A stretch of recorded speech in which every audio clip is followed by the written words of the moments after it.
नमस्कार दोस्तों, मैं गोविंद विश्वास आप सभी का इस चैनल पे स्वागत करता हूं। आज हमारे साथ उपस्थित हैं अहमदाबाद से वृंदावन सोलंकी जी, और आइए हम उन्हीं से उनके विषय में और जानने की कोशिश करते हैं। तो वृंदावन जी, आपका बहुत बहुत स्वागत है इस प्रोग्राम में। वृंदावन जी, आपका जन्म कहाँ हुआ, आपकी शिक्षा दीक्षा कहाँ हुई? नमस्ते गोविंद जी। आपने पूछा कि मैं कहाँ पैदा हुआ। तो मेरी पैदाश गुजरात के जूनागढ़ शहर में हुई, जो गिरनार की बगल में बसा हुआ है। जब मैं पहले स्टैंडर्ड में मुझे जाना हुआ, तब मैंने क की जगह कलश का पेंटिंग किया, ड्राइंग किया। फिर बाद में आगे चलता रहा पढ़ाई करते करते, और जब चौथा पांचवा धोरण में जब आया, तो मुझे कला की और बातें करने में मज़ा आया। मान लो कि कविता लिखने की शौक़ लगा, थिएटर में मुझे जाने की एक्टिविटी करने में मुझे मज़ा आया। फिर कभी संगीत के बारे में मैं सोचने लगा, लेकिन मैंने कोशिश किया कि ये चीज़ों में तो मुझे मज़ा नहीं आ रहा है। तो मैंने सोचा कि चलो मैं पेंटिंग करूं। तो तब से मुझे पेंटिंग करने में बड़ी खुशी हुई और मैं आगे चलने लगा। और जब हाई स्कूल में आया तो मुझे करीब दो टीचर बहुत अच्छे मिले, एक JB जादव और दूसरा KG पवार। ये दोनों टीचर ने मुझे बहुत सारा प्रोत्साहन दिया। और दूसरा कि जब जब मैं पढ़ाई के दरमियान गिरनार के जंगल में जाता था, तो वहाँ की चीज़ें, यहाँ पर चीज़ें यानी कि वहाँ के पेड़ पत्ते, काले पत्थर, ऊपर खुला आकाश बहुत देखता था। और उसको देखते देखते मैंने वहाँ बैठे बैठे काफ़ी पेंटिंग करने की कोशिश की, ड्राइंग करने की कोशिश की। और दूसरा कि मेरे घर पे मेरे नानी की टाइम से एक दूध वाला फैमिली आता था, और वो दूध वाला फैमिली को देख के मुझे उनके भी ड्राइंग करने की कोशिश की और इंस्पिरेशन हुआ। तो यहाँ से मेरा एक पेंटिंग करने का एक दिल होने लगा। जी सर, आपके काम के पीछे क्या कॉन्सेप्ट होता है, इस विषय में कुछ बताएंगे तो हमारे दर्शकों को समझने में आसानी होगी। कॉन्सेप्ट की बात करते हैं मेरे काम के बारे में, तो बचपन से जो चीज़ें मैं देखता आ रहा हूँ मेरे आसपास, मान लो कि ये मैंने आगे बोल दिया, पहाड़, पत्थर, और ये गांव वाले के जो आकार है, गांव वाले के जो चेहरे मोहरे और फिगर है, और ख़ास करके उनके कपड़े वगैरह, उनके साथ मेरा बहुत पुराना अटैचमेंट है। तो वो बार बार मैं वो करता रहता हूँ। लेकिन उसके साथ साथ जो मेरे आसपास कुछ घटनाएं बनती रहती है, वो भी पेंट करने की कोशिश करता हूँ। और जब दूसरा के जब पुराने हमारे जो मकान है हमारे गुजरात के, उनको भी कभी कभी पेंट करने की कोशिश करता हूँ, और ड्राइंग करता हूँ, उसका ग्राफिक में एचिंग वगैरह करता हूँ। तो असल में ये है कि हमारी आसपास जो चीज़ें दिखती है, वो पेंट करने की मैं ज़्यादा कोशिश करता हूँ, और वो कोशिश मेरी रही है। तो सब्जेक्ट भी इतना ही मेरे ये महत्व है, और साइज़ भी इतनी महत्व है, और मीडियम भी। मान लो कि मीडियम, कभी इंक में मैंने ड्राइंग किए, कभी चारकोल में ड्राइंग किए, कभी ऑयल पेस्टल में किए, कभी ऑयल बार में किए। तो इस तरह से सब्जेक्ट और मीडियम मेरे लिए बहुत इम्पोर्टेंट है।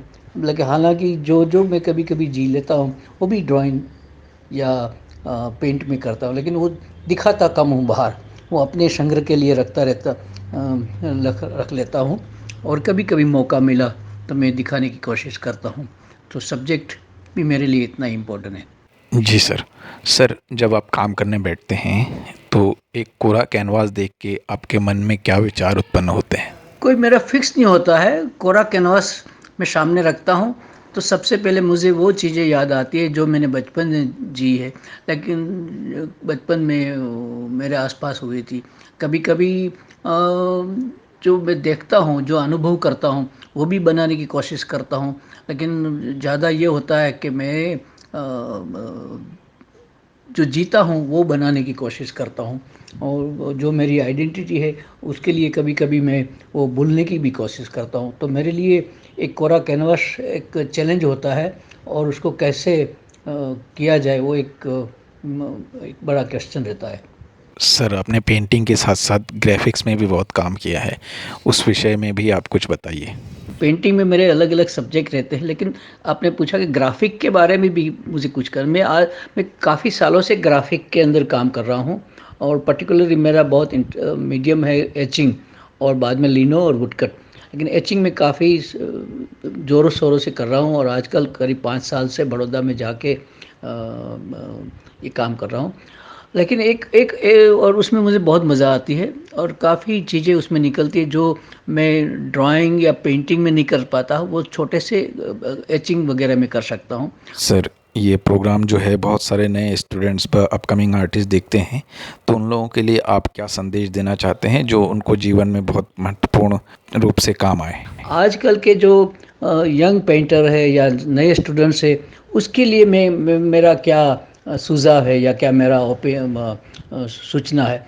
तो मैंने काफ़ी यंगस्टर्स को देखा है कि उन लोगों को आज टीचर या गुरु की कोई ज़रूरत नहीं लगती है, क्योंकि वो गूगल और गैलरी के थ्रू ज़्यादा सीखते हैं। स्कूल को कॉलेज में तो जाते हैं, कुछ चीज़ें समझते हैं, लेकिन ज़्यादा गूगल में बैठ के काफ़ी चीज़ें दुनिया भर की चीज़ें वो देख लेते हैं, दुनिया भर की चीज़ें को वो फॉलोअप करते हैं।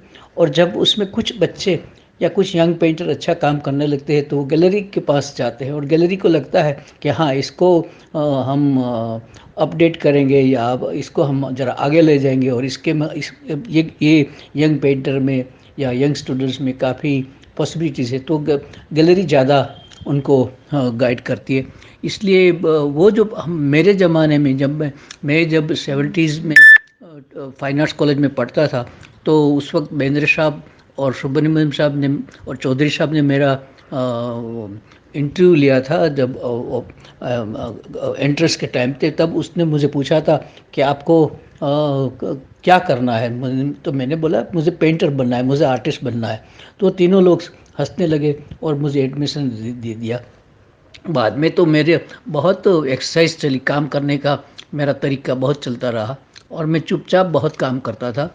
और लेकिन मेरे लैंग्वेज इंग्लिश अच्छी नहीं थी, तो मैं जो जो टीचर्स लोग बेंद्रे या सुब्रमण्यम या चौधरी साहब जो आते थे वो इंग्लिश में बोलते थे, मैं समझ नहीं पाता था। तो एक दिन मैंने जाके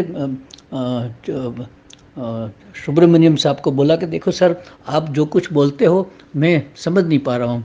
तो उनको मालूम था कि ये लड़का काम करता है, लैंग्वेज का उसको थोड़ा प्रॉब्लम। तो उसने मुझे एक सिंपल सब्जेक्ट बता दिया, सारी एक बात बता दी मनीषा ने, कि आप सिटी में बड़ौदा सिटी में जाओ और पुराने बिल्डिंगों का काम ड्राइंग करो और आप देखो क्या होता है। तो मैंने करीब विदिन 6 मंथ बहुत सारे ड्राइंग किए और मुझे काफ़ी एक उसमें आगे जाने की मुझे रास्ता मिल गया और देखते देखते मैंने काफ़ी काम कर लिया। उस वक्त मेरा जान पहचान और काफ़ी बातें जयराम पटेल के साथ भी होती थी, ज्योति भट्ट के साथ भी होती थी और कभी कभी उस वक्त भूपेन खक्कर भी वहाँ नए आए थे तो उनके साथ भी बैठना उठना होता था, उनका नज़रिया समझने की कोशिश करता था। तो ये जो तो उस तरह से उसमें काफ़ी यंग था, तो उस तरह से जब यंग था तो मैं काफ़ी लोगों का पुराने टीचर्स का या गुरु लोग का काम देखता था, उनका प्रोसेस देखता था।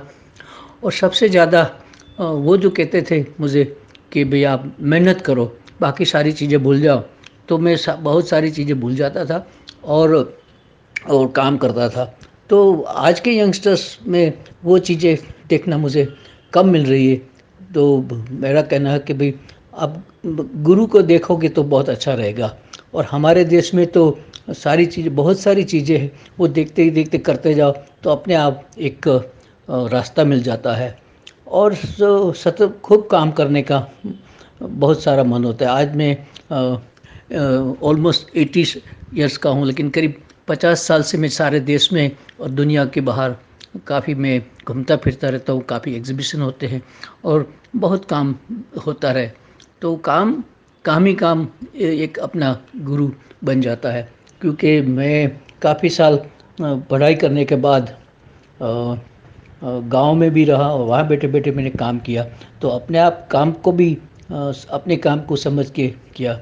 और दूसरा है कि जब मैं 69 में फाइनल ईयर में पढ़ रहा था, तब मुझे काफ़ी अवार्ड्स मिलने लगे और काफ़ी काम मेरा उस वक्त पढ़ते पढ़ते मेरा काम बिकने लगा। तब महेंद्र पंड्या करके कल्चर डिपार्टमेंट के हेड थे और उनसे मेरी काफ़ी जान पहचान थी और उसने उसने मुझे इंस्पायर किया कि तुम जहांगीर आर्ट में जा के पहला अपना वन मैन शो करो। तो 69 में मैंने मेरा पहला वन मैन शो रखा और काफ़ी सक्सेसफुल हुआ, क्योंकि वहाँ मुझे काफ़ी लोगों ने इंस्पायर किया एग्ज़िबिट करने के लिए और काफ़ी काम बिका। और उस वक्त मेरा जो ड्राइंग का पहला शो था, तो काफ़ी कम पेंटर्स थे जो अपना काम ब्लैक एंड वाइट में रखते थे। तो आर्ट कलेक्टर्स और आर्ट लवर्स को और दूसरा आर्टिस्टों को इससे ब्लैक एंड वाइट देखने का एक मौका मिला। तो उस वक्त मेरा एप्रिसिएशन बहुत हो गया और मैं इस्टेब्लिश हो गया। और 10 साल और उसी वक्त मेरी फाइनल ईयर की एग्ज़ाम थी जो मैंने छोड़ दी और फिर 10 साल तक सारे देश में घूम के मैंने एग्ज़िबिट किया।